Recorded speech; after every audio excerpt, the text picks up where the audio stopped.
مکڑی ہوتی ہے اسے عنکبوت کہتے ہیں. اور اسی طرح سورہ نحل کے نام سے ایک سورت ہے. نحل کے معنی شہد کی مکھی کے آتے ہیں. اور اسی طرح ایک سورت سورہ فیل ہے.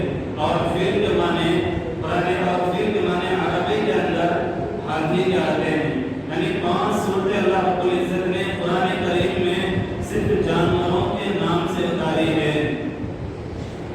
اور جتنے احکامات اللہ کے رسول صلی اللہ علیہ وسلم نے جتنی ہدایتیں انسانوں کو جانوروں کے بارے میں دی ہے یہ بے شمار ہے. دنیا کا کوئی رہنما اتنی ہدایتیں انسانوں کو جانوروں کے بارے میں نہیں کر کے گایا. اللہ کے رسول صلی اللہ علیہ وسلم نے رہا رسول اللہ صلی اللہ علیہ وسلم عن تحریم بین المحببین. اللہ کے رسول صلی اللہ علیہ وسلم نے ارشاد فرمایا منع فرمایا جانوروں کو آپس میں لڑانے سے کہ جانوروں کو آپس ان سے بازی کی جائے. مرغے کو مرغے کے ساتھ لڑایا جائے یا کبوتر بازی کی جائے یا کسی اور جانوروں کو بعض علاقوں میں بیل کو بیل کے ساتھ اور اسی طرح دوسرے جانوروں کے ساتھ لڑایا جاتا ہے. اللہ کے رسول صلی اللہ علیہ وسلم نے فرمایا کہ یہ بالکل حرام ہے, یہ بالکل جائز نہیں ہے. کیونکہ وہ آپس میں لڑیں گے تو تمہیں تو دیکھنے میں مزہ آئے گا لیکن جانوروں کو آپس میں تکلیف پہنچے گی, جانوروں کو آپس میں اذیت پہنچے گی. اللہ کے رسول نے اس کا خیال فرمایا کہ جانوروں کو تکلیف دینا جائز نہیں ہے, جانوروں کو سزانا جائز نہیں ہے. بلکہ اللہ کے رسول صلی اللہ علیہ وسلم کے زمانے میں جب بھی آپ نے کسی جانور کو تکلیف میں دیکھا فوراً آپ نے تنبیہ فرمائی. ایک مرتبہ ایک صحابی نے ہرن کے 2 بچوں کو پکڑ لیا. اللہ کے رسول صلی اللہ علیہ وسلم اور اس کی جو ماں تھی ہرن وہ اللہ کے رسول صلی اللہ علیہ وسلم کے پاس آئی.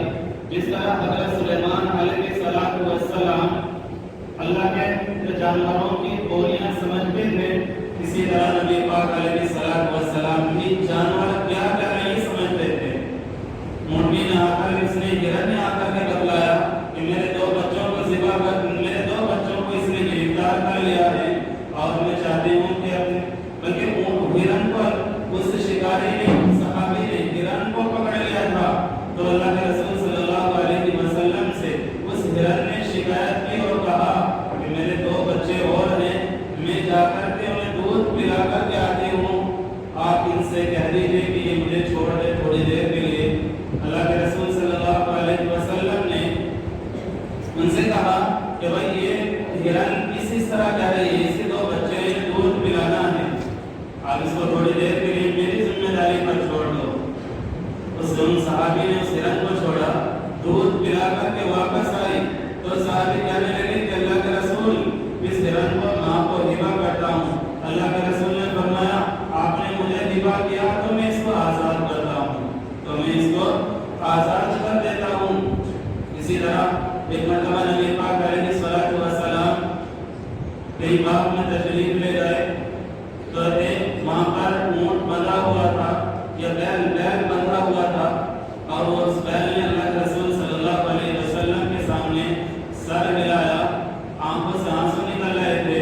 اللہ کے رسول صلی اللہ علیہ وسلم نے اسے اپنائیت کی تسلی دی اور تسلی دینے کے بعد اللہ کے رسول صلی اللہ علیہ وسلم نے فرمایا کہ یہ اونٹ کس آدمی کا ہے, یہ بیل کس آدمی کا ہے, یہ بیل مجھ سے شکایت کر رہا ہے کہ میرا مالک مجھ سے کام زیادہ لیتا ہے, چارہ مجھے کم کھلاتا ہے.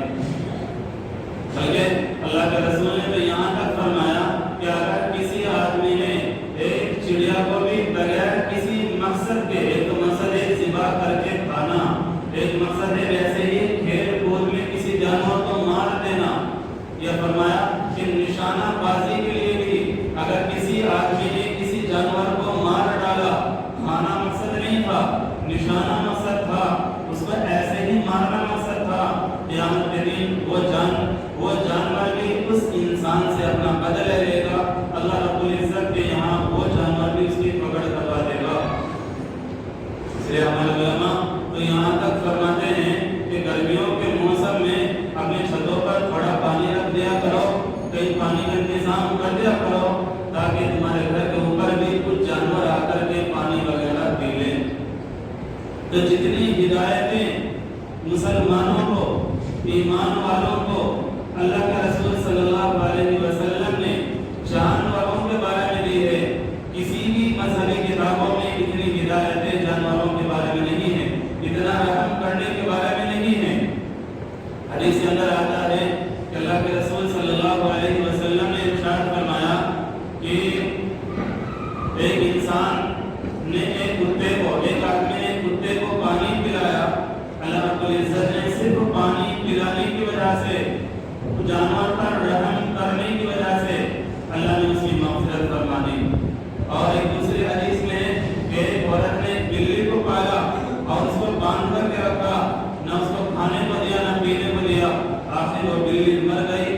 اللہ کے رسول صلی اللہ علیہ وسلم نے فرمایا کہ وہ عورت جہنم میں جائے گی، وہ عورت جہنم میں جائے گی۔ کیوں جہنم میں جائے گی؟ اس لیے کہ نہ تو بلی کو اس نے کھولا ہی تھا کہ وہ اپنے کھانے کو پینے کا انتظام خود ہی کر لیتی، اور نہ اس نے اس کو کچھ کھانے پینے کے لیے ہی دیا تھا۔ اس لیے اللہ رب العزت کو اتنا غصہ آیا کہ اس عورت کے لیے اللہ رب العزت نے جہنم مقرر فرما دی کہ یہ عورت جہنم میں جائے گی۔ بہرحال جتنے احکامات اور جتنی رحم کرنے کی باتیں شریعت میں جانوروں کے اوپر ہے، شریعت دنیا کے کسی بھی مذہبی رہنما نے اور کسی بھی مذہبی کتابوں میں اتنی باتیں کہیں بھی موجود نہیں ملے گی۔ ہاں، جہاں پر جو جانور انسان کو نقصان دے سکتا ہے وہاں پر حکم یہ ہے کہ ان جانوروں کو مارا جائے۔ مثال کے طور پر ایک حدیث میں اللہ کے رسول صلی اللہ علیہ وسلم نے ارشاد فرمایا کہ 5 جانوروں کو مارو، 5 جانور جو انسان کو تکلیف پہنچاتے ہیں ان کو مارو۔ اللہ کے رسول نے فرمایا 5 جانور گنوائے، ان میں سے چیل ہے۔ چیل کے بارے میں آتا ہے کہ وہ انسان پر حملہ کر دیتی ہے، اگر مار سکتے تو مارو۔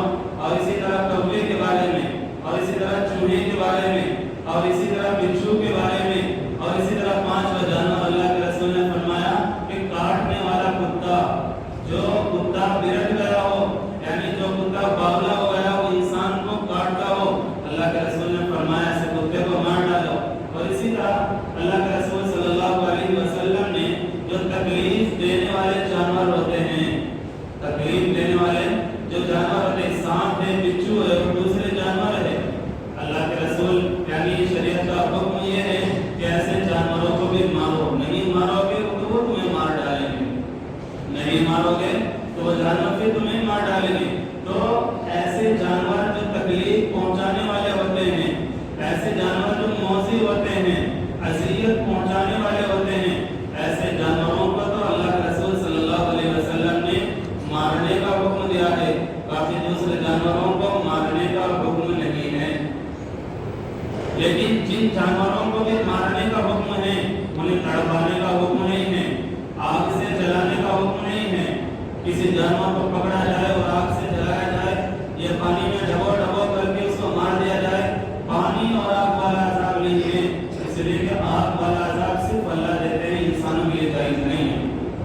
ہاں، جانور تکلیف دینے والے فوراً مار ڈالو، بلکہ اللہ کے رسول صلی اللہ علیہ وسلم نے ایک حدیث میں یہ ارشاد فرمایا، چھپکلی کے بارے میں فرمایا، چھپکلی اور گرگٹ کے بارے میں فرمایا کہ من قتل وثبتا بالضربة الأولى كان له كذا وكذا حسنة وبالضربة الثانية كذا وكذا كان له كذا وكذا حسنة۔ آپ نے فرمایا چھپکلی کے بارے میں، چونکہ چھپکلی بھی انسان یہ بھی تکلیف دے والا جانور ہے، اس کے اندر بھی انسان کی طرف سے دشمنی بیٹھی ہوئی ہوتی ہے۔ عام طور پر آپ نے دیکھا ہوگا کہ کھلے ہوئے سامان جو انسان کے کھانے پینے کا ہوتا ہے اس میں فوراً گرنے کی کوشش کرتے ہیں، جان کی بھی پرواہ نہیں کرتے۔ جانور کو عقل نہیں ہوتی لیکن شعور ہوتا ہے، اسے پتا ہوتا ہے میں کب مروں گا اور کس چیز سے نہیں مروں گا، پتا ہوتا ہے۔ آپ ڈنڈا اٹھائے تو فوراً بھاگ جائے گی، ڈرائے تو فوراً بھاگ جائے گی، پتا ہے کہ میں اس دودھ کے اندر گر کر کے مر جاؤں گی، لیکن مقصد ہوتا ہے کہ انسان کو تو مار کر مروں، دل کے اندر اس کی بھی دشمنی ہے۔ اس لیے اللہ کے رسول نے فرمایا کہ اس کو بھی مارو لیکن تڑپاؤ نہیں، بار بار نہ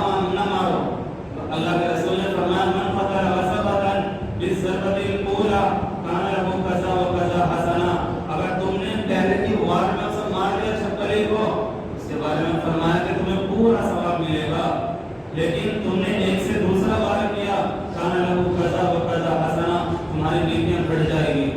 تیسرا وار کرتے ہو پھر ضرورت ثالثہ کان لہو قضا و قضا حسنا تمہاری نیکیاں اور بڑھ جائے گی. جتنے وار کرتے جاؤ گے اتنی نیکیاں بڑھتی جائے گی. وجہ کیا ہے؟ اس لیے کہ اس میں تکلیف اس کے مرنے میں اس کو زیادہ ہوئی ہے. پہلی مرتبہ مارا تو تکلیف جانوروں کو کم ہوئی, لیکن آپ نے دوسری اور تیسری مرتبہ مارا تو اس جانور کو آپ نے زیادہ تڑپایا. اس کی وجہ سے اس کا اجر کم ہوتا ہوا چلا جائے گا. تو جس طرح اللہ کے رسول صلی اللہ علیہ وسلم نے اور خود اللہ رب العزت نے جانوروں پر رحم کرنے کا حکم دیا ہے, اپنی مخلوق پر رحم کرنے کا حکم دیا ہے, اسی طرح بقرعید کے موقع پر, عید الاضحیٰ کے موقع پر اللہ نے پھر اپنے نام پر جانوروں کو ذبح کرنے کا بھی حکم دیا ہے. لیکن اس کے اندر میں یہی تعلیمات ہے, یہی تعلیم ہے کہ تب بھی جانور کو تڑپایا نہ جائے. ایک آدمی قربانی کے جانور کو باندھنے کے بعد پھر چھری تیز کر رہا تھا. اللہ کے رسول صلی اللہ علیہ وسلم نے اس کو ڈانٹ لگائی اور کہا کہ تم جانور کو دو موتیں مارتے ہو. پہلے یعنی تم اس کو ذبح کرو گے, لیکن ذبح کرنے سے پہلے تم اس کی آنکھوں کے سامنے چھری تیز کرو گے, یہ تو ڈبل موت ہو گئی. اس لیے شریعت کے اندر منع کیا گیا ہے کہ اپنی چھری وغیرہ پہلے سے تیز کر لو تاکہ جانور کی روح نکلنے میں تکلیف کم ہو. اسی طرح قربانی کے جانور کو ستایا نہ جائے اور اسی طرح قربانی کے جانور پر سوار نہ ہوا جائے. یہ ساری تعلیمات اللہ کے رسول صلی اللہ علیہ وسلم نے دی ہے. کیونکہ عید الاضحیٰ قریب ہے تو اس کے بارے میں چند باتیں ہوتی ہیں. دیکھتے ہیں کہ جس آدمی پر قربانی واجب ہے وہ ضرور قربانی کرنے کی کوشش کرے. نہ ہو تب بھی قربانی واجب نہیں ہے اور اللہ نے موقع رکھا, تھوڑا بہت موقع ہے تب بھی قربانی کرے. اس لیے کہ جہاں پر یہ اللہ کا حکم ہے وہیں پر علماء نے کہا ہے کہ قربانی کرنے سے غربت دور ہوتی ہے. بہت سارے ہمارے اکابرین میں سے ایسے بھی تھے قربانی واجب نہیں تھی لیکن پھر بھی برکت کے لیے اللہ کے نام پر جانور کو ذبح کرتے تھے, جانور کو قربان کرتے تھے. اسی طریقے سے دوسری بات یہ ہے کہ جانور کو جب ذبح کیا جائے تو خاص طور سے بسم اللہ ضرور پڑھی جائے. اگر بسم اللہ کے بغیر جانور ذبح کر دیا گیا, جان بوجھ کر کے بسم اللہ چھوڑ دی گئی تو وہ جانور مردار ہو جاتا ہے. وہی جانور جائز ہے تو اللہ کے نام پر ذبح ہو. اللہ کے نام کے بغیر اگر جانور ذبح کر دیا گیا تو پھر وہ جانور جائز نہیں رہتا, اس کا گوشت کا کھانا حلال نہیں ہوتا. بلکہ بہتر تو یہ ہے کہ جو آدمی قربانی کے جانور کو ذبح کرانے کے لیے وہاں پر کھڑے ہوئے ہیں سب کے سب کو بسم اللہ پڑھ لینی چاہیے. کہیں ایسا نہ ہو کہ جانور چھوٹنے لگے اور دوسرا آدمی جلدی سے چھری پکڑ کر کے اس کو ذبح کرنے لگے, تو تاکہ بسم اللہ پہلے سے ہی پڑھی گئی ہے اس لیے احتیاطاً تمام ہی لوگوں کو بسم اللہ پڑھ لینی چاہیے. اور اسی طرح ایک چیز یہ ہے کہ قربانی کے موقع پر خاص طور سے صفائی کا خیال رکھنا چاہیے. یعنی ہماری پہچان, ایمان والوں کی پہچان صفائی سے ہونی چاہیے. اللہ کے رسول صلی اللہ علیہ وسلم نے خود فرمایا کہ صفائی آدھا ایمان ہے, صفائی آدھا ایمان ہے. تو ایمان والوں کی اور مسلمان کی پہچان صفائی سے ہوتی ہے, گندگی سے نہیں ہوتی.